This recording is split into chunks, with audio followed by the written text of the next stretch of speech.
നമസ്കാരം, കൊട്ടാരക്കര മീഡിയയിലേക്ക് സ്വാഗതം. കേരള യൂണിവേഴ്സിറ്റിയുടെ തിരുവനന്തപുരം കാര്യവട്ടം ക്യാമ്പസിനുള്ളിൽ കണ്ടെത്തിയ മനുഷ്യന്റെ അസ്ഥിക്കുടം പുറത്തെടുത്തു. ഏറെ നേരം നീണ്ട മുന്നൊരുക്കത്തിനൊടുവിൽ സാഹസികമായാണ് 20 അടി താഴ്ചയുള്ള പഴയ വാട്ടർ ടാങ്കിനുള്ളിൽ പോലീസും അഗ്നിരക്ഷാ സേനാംഗങ്ങളും ഇറങ്ങി അസ്ഥിക്കുടം പുറത്തെടുത്തത്. ഫോറൻസിക് വിദഗ്ധരും പരിശോധനയ്ക്കായി ടാങ്കിനുള്ളിൽ ഇറങ്ങി. ഇന്നലെയാണ് ക്യാമ്പസിന്റെ ബോട്ടണി ഡിപ്പാർട്ട്മെന്റിനോട് ചേർന്ന വാട്ടർ അതോറിറ്റിയുടെ പഴയ ടാങ്കിനുള്ളിലാണ് അസ്ഥിക്കുടം കണ്ടെത്തിയത്. ക്യാമ്പസിലെ ജീവനക്കാർ പ്രദേശം ശുചീകരിക്കാൻ എത്തിയപ്പോഴാണ് വാട്ടർ ടാങ്കിന്റെ മാൻഹോൾ വഴി അസ്ഥിക്കുടം കണ്ടത്.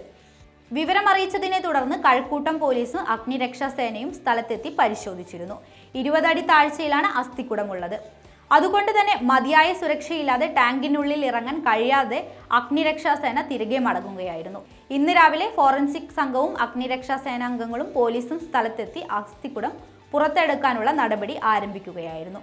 20 അടി താഴ്ചയുള്ള ടാങ്കിൽ സുരക്ഷാ ക്രമീകരണങ്ങൾ ഏർപ്പെടുത്തിയ ശേഷമാണ് സംഘം ഇറങ്ങിയത്. കുറെ നാളായി ടാങ്ക് തുറക്കാത്തതിനാൽ തന്നെ ഇതിനുള്ളിൽ മുൻകരുതലുകളും സ്വീകരിച്ചിരുന്നു. ഡോഗ് സ്ക്വാഡും സ്ഥലത്തെത്തി പരിശോധന നടത്തി. ആളുകളെ കാണാത്തതുമായി ബന്ധപ്പെട്ട് വിവിധ പോലീസ് സ്റ്റേഷനുകളിലുള്ള പരാതികൾ ഉൾപ്പെടെ പോലീസ് പരിശോധിക്കും. DNA പരിശോധന ഉൾപ്പെടെ നടത്താനാണ് തീരുമാനം. അസ്ഥിക്കുടം ആരുടേതാണെന്ന കാര്യം ഉൾപ്പെടെ പരിശോധിക്കാനും ദുരൂഹത നീക്കാനും വിശദമായ അന്വേഷണം നടത്തുമെന്ന് പോലീസ് അറിയിച്ചു.